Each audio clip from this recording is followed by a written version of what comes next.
Welcome to Fisher Sports Desk. I'm Lydia Spiata. And I'm Jake Tinker. We have a lot of highlights tonight from the Fisher Cardinals. We're going to start off with the annual Courage Bowl game between Fisher and Brockport.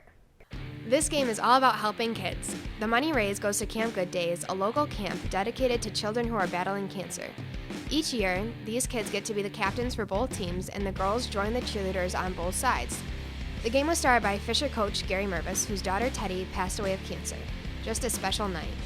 Let's get to the action, and there was plenty of it. Brockport got going first with this Wayne Bonzell touchdown pass to Dan Andrews. On the Cardinals' next drive, Danny Caton drove the Cardinals down to the Brockport 27, but Ed Seriano forced a fumble, scooped it up, and took it 58 yards for the touchdown. 14-0 Brockport.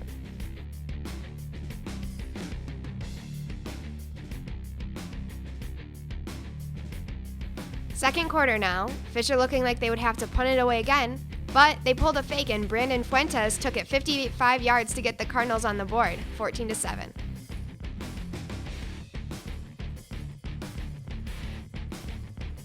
Brockport made it 21-7, but the Cardinals answered before halftime.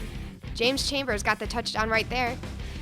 Third quarter now, and Fisher would tie it up. Caton to Bobby Campisi, and it's 21-21. Then Fisher on the move again. Caton to Chambers, and that one goes 67 yards to the house, and the Cardinals have the lead for the first time, 28-21.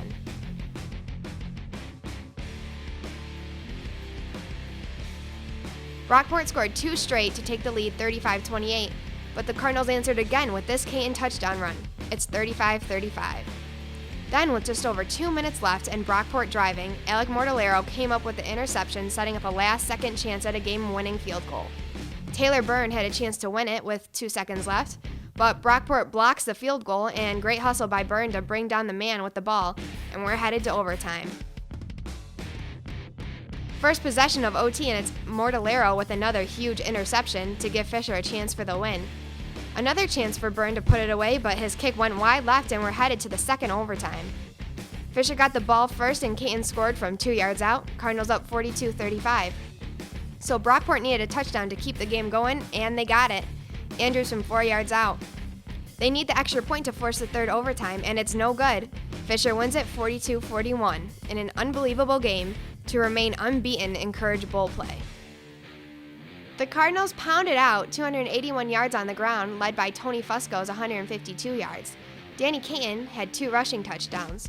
The Cardinals get their first win of the season and take on Buff State on the road next.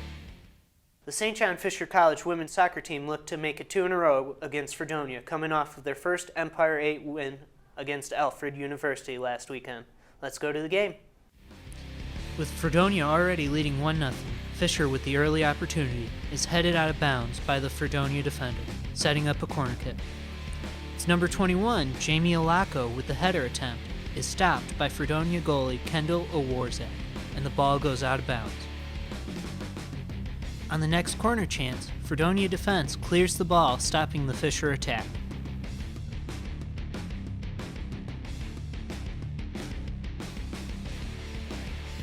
Fredonia now, with the shot attempt, is stopped and dropped out of bounds by goalkeeper Sarah O'Brien. Fredonia on the corner kick gets the ball in front of the net and banks it off the crossbar and out of bounds.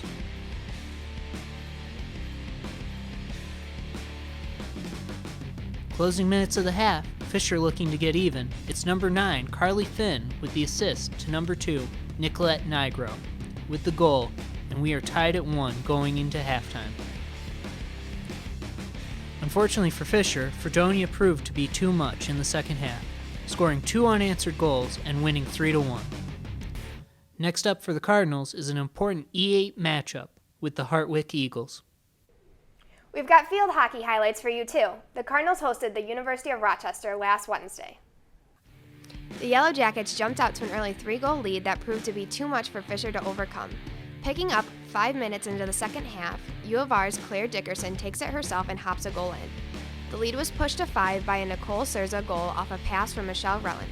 Despite the score, Fisher continued to fight. Their effort was rewarded in the 66th minute by a power shot from Nicole Morgan that she drilled in the back of the net off of a Keely Simpsonic assist. The Yellow Jackets would go on to win 6-1. The Cardinals now hold a 6-3 record and will host Utica College next Saturday at 1. There's been a lot of action away from the campus this week, too. Let's check it out now. Over the weekend, the Fisher golf team had an impressive showing at the Gordon Collegiate Classic in Columbus, Ohio. When the 3-round event was over, Fisher finished 9 over par, good enough for a 6th-place finish. Fisher senior Corey Haas had an outstanding performance, shooting 5 under for the tournament, finishing in 4th place overall. Meanwhile, in Hoboken, New Jersey, the Fisher volleyball team posted a 3-1 victory over Alfred University. Our ladies won the first, second, and third sets, posting 11 digs. Freshman Elise Cruz got her Cardinal career off to a good start. Sophomore Anna Marcy dominated the net with 15 kills and a block. With these underclassmen performing so well, the program seems to be in good hands for the years to come. Back home, the women's soccer team took care of business, defeating Alfred 4-1. The offense was kick-started by freshman Tara Marcello. The next 2 goals were scored by a pair of juniors, starting with Nicolette Nigro, followed by Taryn Ginta. With the game in hand, freshman Brianna Salmon finished things off with a goal for good measure. Still plenty to come here on Fisher Sports Desk. Later, we'll have our roundtable discussion. And up next, we'll check in on the playoff races in the major leagues. FSD continues in a couple minutes. There it is. Strike 3 to Troy Hawkins. Beauty. You find it everywhere. In nature, in life. What about in education? At Fisher, students are our most precious responsibility. Alumni, our proudest achievement. Each Fisher student benefits from our strong liberal arts foundation combined with the newest, most advanced professional schools the campus has to offer. This is what awaits you here. Discover the world within at St. John Fisher College.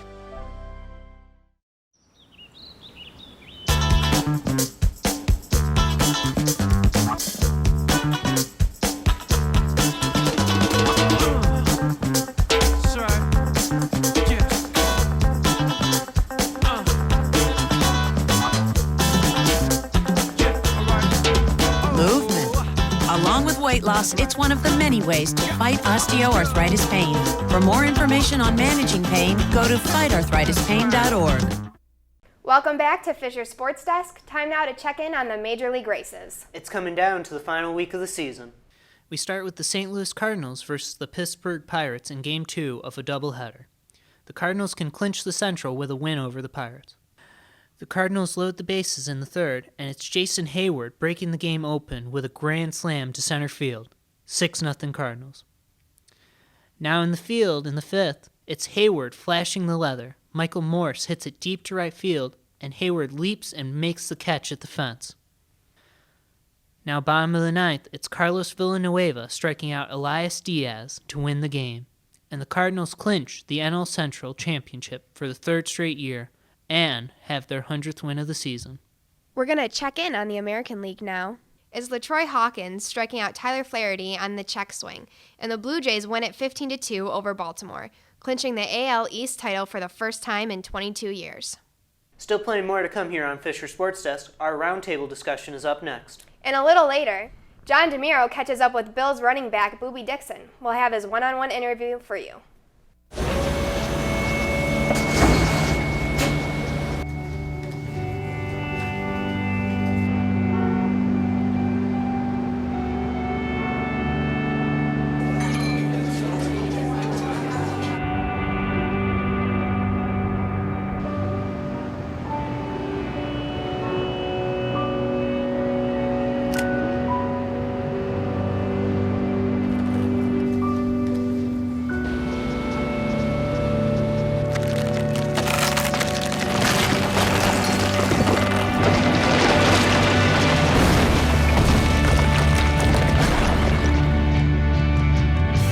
When you earn your GED diploma, the barriers in your life fall.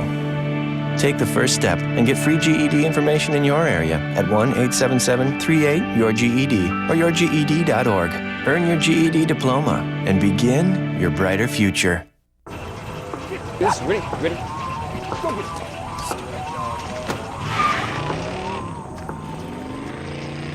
Oh, come on, Randy. Animal shelter, here I come. And no, I'm not crazy or emotionally damaged. That's a stereotype. I just belong to a total loser. I'm a good dog. So if you want a pet, adopt. And if you see Randy, tell him he dropped his wallet.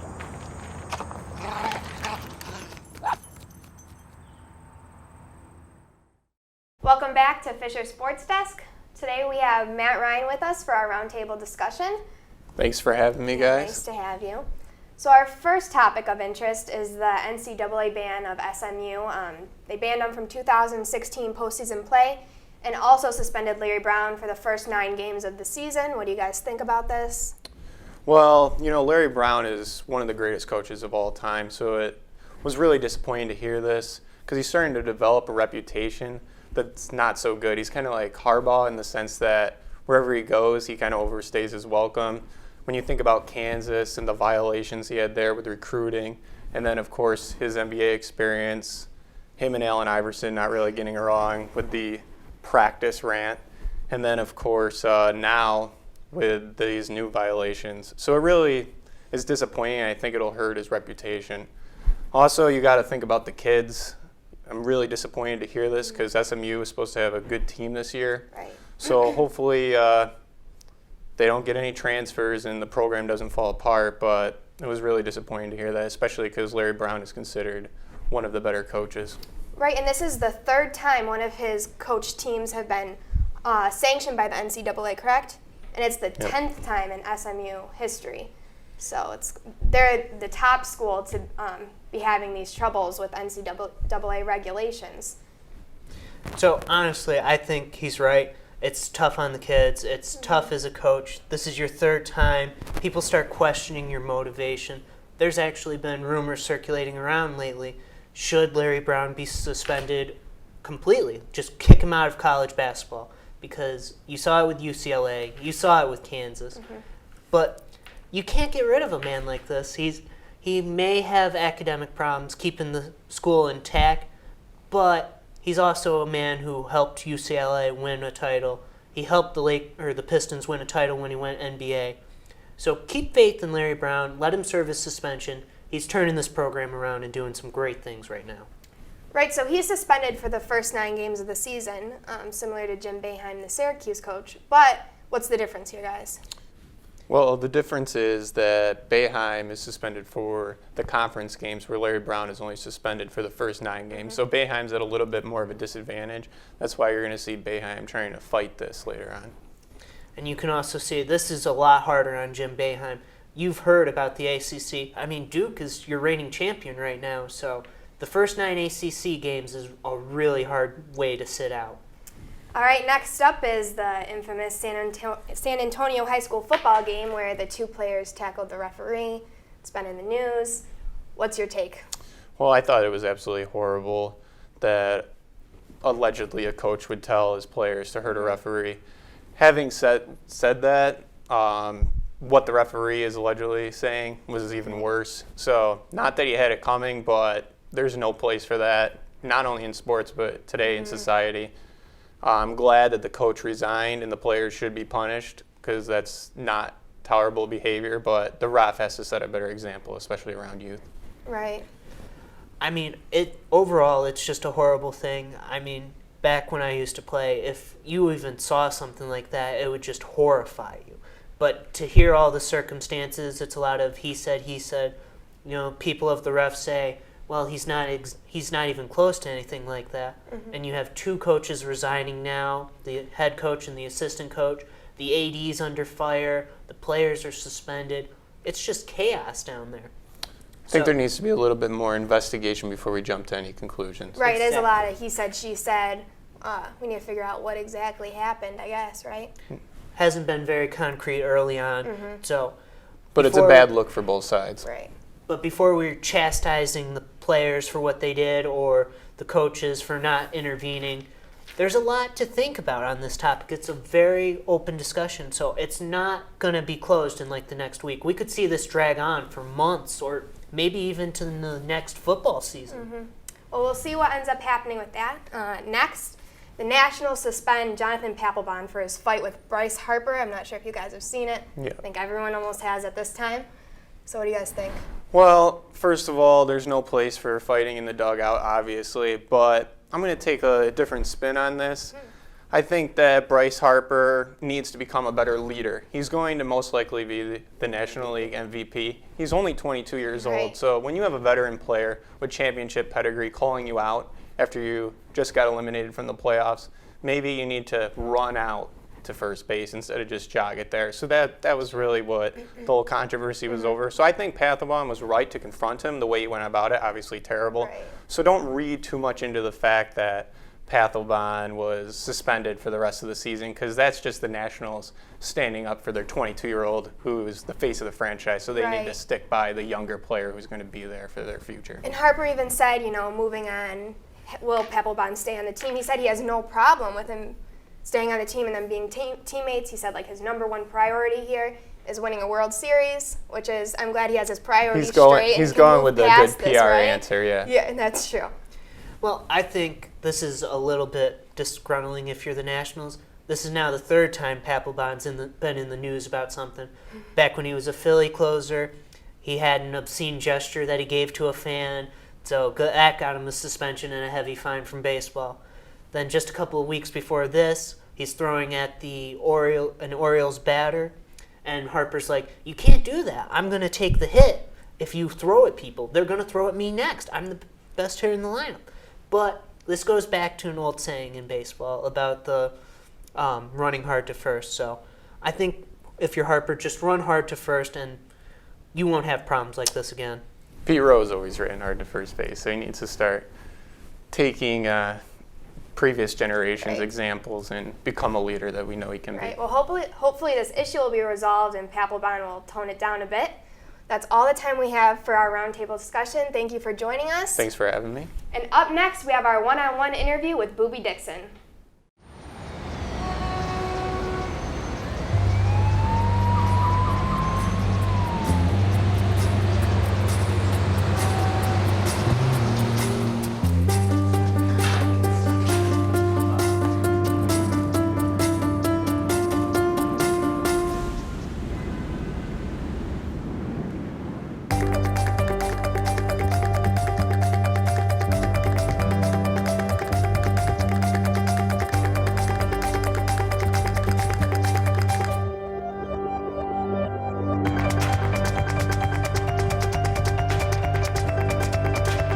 Big dreams and good grades aren't enough to get into college.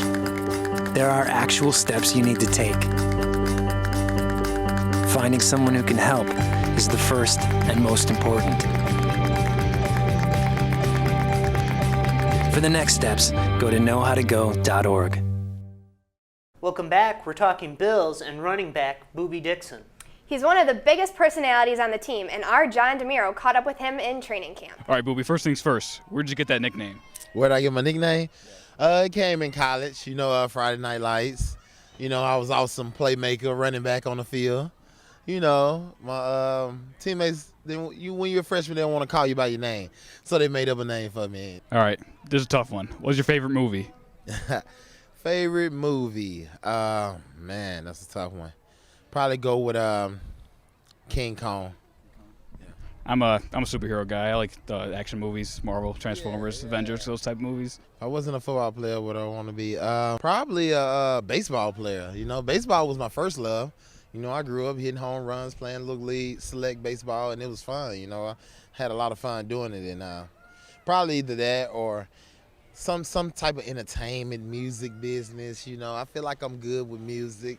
I kind of rap a little bit, so it's fine. What position did you play in baseball? I played center field. I was an athlete, so I played center field, right field, left field, shortstop, pitcher, catcher. I played baseball myself. I was pretty good at it, hitting home runs like you did, I'm sure. Favorite food? Oh, man, I got so many favorite foods. It'd probably be some type of anything you can grill. I'm Italian, so I'm a big pizza guy. All right. What about plans after football? Maybe work on that music career? Oh, man, I don't know, man. I might coach. I might do music. I think that's going to be one of those things that, when it happens, then I'm pretty sure I'll make the transition. Besides the NFL, you got any other sports you follow? Favorite teams, maybe? Oh, yeah. I follow all sports. I'm a sports fanatic. I follow basketball. My favorite team, the Chicago Bulls. Follow baseball. My favorite team, the Braves. I'm a big New York Yankees and Brooklyn Nets fan. So, yeah. We got a big series coming up in Atlanta. Oh, yeah, I know, man. I know. What was it like growing up with three brothers who also played sports? Oh, man, it was wars. We broke all type of pictures and furniture in the house. I think it made us stronger, you know, because once we got out in the real world, we are like, oh, man, these dudes, they not going as hard as we did. We really made each other, you know, tough and ready for whatever. So, you know, it was fun, you know. I wouldn't change it for the world. I have one brother. My mom still rags on me for breaking stuff in the house when we were kids. Oh, yeah, she won't let it go, let me tell you. Kind of all building that chemistry to just, you know, go out there and fight to get the Bills back in the playoffs, you know, and to the championship, man. You know, we're trying to do something special, and, you know, it's going to take for us to build that chemistry, and that's what we're doing. Thanks, Boobie. Good luck this season. John DeMuro reporting for Fisher Sports Desk. Okay, Jake, let's talk about the Bills game this weekend. So it looks like they'll be without Sammy Watkins. What do you think about that, and how do you think it'll affect their play? Well, I think the Bills are still a very dangerous team. They have Percy Harvin, and he'll fill in, Robert Woods, Chris Hogan. So there's a lot of deep threats on this team still. So even being without a first-round pick from last year, I think they'll be fine against that Giants secondary. Okay, and it also looks like there's a chance that McCoy won't be able to play either due to injury. Do you think that'll have a negative impact that might cost him the game? No, I think Carlos Williams is running the ball with confidence right now. He had 10 carries for 106 yards last week and a touchdown. So look for him to pick up the slack and do it again. You may also see a fan favorite, Boobie Dixon, get some carries. So do you think Tyrod will continue his dominance? He started out pretty strong this season. Well, we've seen him play well against the Colts and Dolphins, who had no pass rushes. The Giants, not much better this week, so look for him to put up another big game with his feet and his arm. So, who do you think's going to win? I have a final prediction that the Bills are going to win 31-14, and the Bills defense is going to rack up 5 sacks this weekend. That's pretty particular. I think the Bills will win as well. But that's all the time we have this week on Fisher Sports Desk. Catch up with us next time.